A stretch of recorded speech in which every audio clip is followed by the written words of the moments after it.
As the war between Russia and Ukraine began, the very notion of a country squaring off against the towering might of the Russian Black Sea Fleet was beyond imagination. However, by December 2023, Russia's vaunted fleet had been blindsided, losing over 20 warships to Ukraine's audacious assaults. This string of setbacks sent the once dominant Russian fleet scrambling for cover, battered and bruised.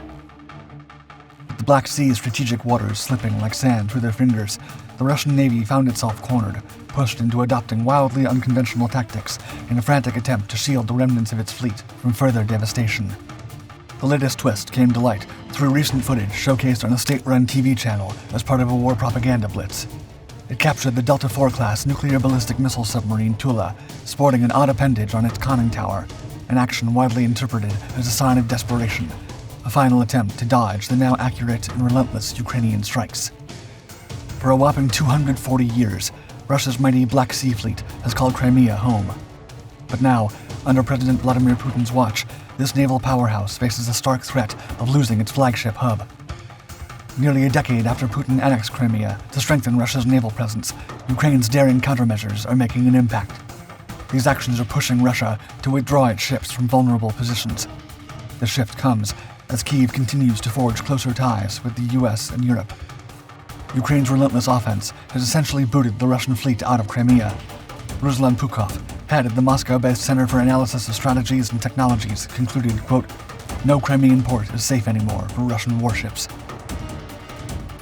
As the dust settles, Russia's tally of losses since launching its all-out invasion of Ukraine in February 2022 is staggering. At least 20 vessels have been sent to Davy Jones' locker, including warships, a submarine, and various landing crafts, as per reports from the Ukrainian Armed Forces and corroborated by independent investigations at the open-source intelligence hub Oryx. The significant blow in Crimea marks a rare piece of good news for Ukraine, especially after its highly anticipated land counteroffensive stumbled in dislodging Russian forces from critical territories in the country's east and south. It's nothing short of astonishing how Ukraine, a nation without a significant navy, is giving the Russian fleet a run for its money. Ukraine is flipping the script on naval warfare, taking on Russia's once unchallenged sea dominance with a lethal arsenal of missiles and innovative unmanned maritime drones. The strategic moves by Ukraine have forced Russia into a tight corner, according to insights from the Washington-based Institute for the Study of War. The relentless Ukrainian onslaught has pushed the Russian Navy to hunker down along the eastern shores of the Black Sea, significantly away from Crimea's strategic ports. A significant shift occurred with a substantial provision of British Storm Shadow and French Scalp cruise missiles to Ukraine. These cutting-edge weapons are allowing Ukrainian forces to slip past Russian air defenses and land pinpoint strikes on critical Russian assets. These daring raids have not only showcased Ukraine's growing military prowess, but have also cracked open the Kremlin's stranglehold on Ukrainian grain exports throughout the Black Sea. This comes after Moscow walked away from a crucial agreement brokered by the United Nations and Turkey, designed to guarantee safe passage for ships through these contentious waters. Ukraine's bold maritime tactics have thus not only dealt a blow to Russian naval supremacy, but also reopened vital sea lanes for its grain exports, hitting Moscow where it hurts and showcasing a strategic depth many had underestimated. Drones are revolutionizing combat in Ukraine. Their arsenal, from compact drones you can hold in your hand to behemoths tipping the scales at over 1,000 pounds, is throwing a wrench in Russian advances. The stalemate in achieving air superiority has forced both sides to double down on unmanned systems. Drones are now the eyes in the sky for surveillance, the sharpshooters for precise targeting, and the knights charging into direct assaults. Ukraine, in particular, has been quick on its feet, integrating a vast array of unmanned aerial vehicles, or UAVs, into its military tactics. This includes everything from off-the-shelf drones, tweaked for the rigors of combat, to high-tech marvels like the Turkish TB2 Bayraktar drones, which have become symbols of Ukraine's defiance and innovation. But it's not just the skies where drones are making a splash.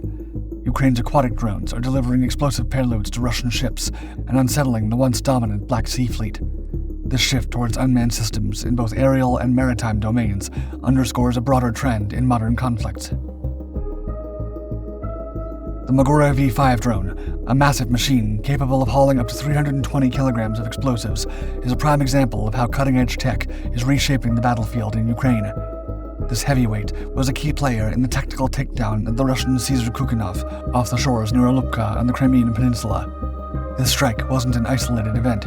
It's part of a broader campaign that has put Russian naval might in the crosshairs, including the dramatic sinking of the Ivanovets, a missile-bristling corvette. The Ukrainian military's strategic use of drones like the Magora V5 has thrown a wrench into Russian naval operations in the Black Sea. By their account, roughly a third of Russia's combat ships prowling the region have been either sent to the bottom or left licking their wounds since hostilities flared up nearly 2 years ago. These drones aren't just about brute force. They're the Swiss Army knife of the modern battlefield, adept at reconnaissance, agile enough to harass lightly armored foes, and packing enough punch to take on the big guns. Ukraine's response to the challenge has been nothing short of remarkable, ramping up its homegrown drone production to keep its arsenal fresh and innovative. The seismic shift brought about by drones has left an indelible mark, particularly vexing for Russia, to the extent that it's radically reshaping its military doctrines to embrace these unorthodox technologies. The introduction of drones, ranging from stealth reconnaissance models like the Zaya Kib and Eleron 3SV to the surveillance-savvy Orlan 10, underscores a shift in Russia's strategic posture. Yet, the bite of Western sanctions has gnawed away Russia's capacity to cultivate a diverse and technologically advanced drone fleet, cornering it into a reliance on imports. Notably, the acquisition of the Iranian-made Shahed 136 drones signifies a crucial change in Russian strategy, albeit one forced by circumstance rather than innovation. The stark reality now facing Russia is the prospect of losing ships, manned by hundreds of seasoned personnel and valued at tens of millions of dollars, to drones which, by comparison, cost pennies on the dollar. This unsettling dynamic has leveled the playing field and introduced a chilling new calculus into naval warfare. Russia is scrambling for countermeasures against a threat that is as economical as it is effective. Recent footage, showcased on a Russian state-run TV channel, shows the Delta IV class nuclear ballistic missile submarine Tula sporting what appears to be an armor screen or cage armor atop its conning tower. Moored in Gadzhievo, within Russia's frosty Murmansk region, Tula stands as a critical asset of the Russian Navy's Northern Fleet, known officially as a Project 667 BDRM or Delphine-class vessel. Cage armor, also known as slat, bar, or standoff armor, serves as a rudimentary but effective shield against the concussive forces and shrapnel of high-explosive anti-tank weaponry. This method of defense, harking back to the innovative adaptations atop Russian T-80 tanks in late 2021, demonstrates a broader strategy to blunt the edge of adversary attacks, particularly those launched from the sky. With drone strikes becoming a significant concern, Russia has adapted this defensive tactic across its arsenal of tanks, artillery, and ground vehicles, aiming to neutralize the threat posed by Ukrainian drones. The deployment of such armor on the Tula submarine is a groundbreaking move, marking the first instance of this protective measure fitted onto a naval vessel. Vice Admiral Shekhar Sinha, a seasoned veteran of the Indian Navy, hit the nail on the head with his keen insight, quote, "It is a protective mechanism to prevent bombs dropped by drones in the harbor." Despite the silence from Russian officials regarding this development, the consensus among military veterans and experts is clear. The structure's primary function is to shield the submarine from aerial attacks, particularly those delivered by drones. Commodore Anil Jai Singh, a distinguished submariner of the Indian Navy, shed light on the innovation by observing, quote, "Apparently, these are protection for the bridge crew against drone attacks. They are used on tanks, etc., but they are seen on submarines for the first time. Submarines, anyway, spend minimum time on the surface, unless they are in the harbor." The unusual and rudimentary solution, by what otherwise has been considered an advanced and high-tech military force, suggests that Russian forces are much more concerned with the capabilities of Ukrainian drones and their destructive prowess than what they have publicly claimed.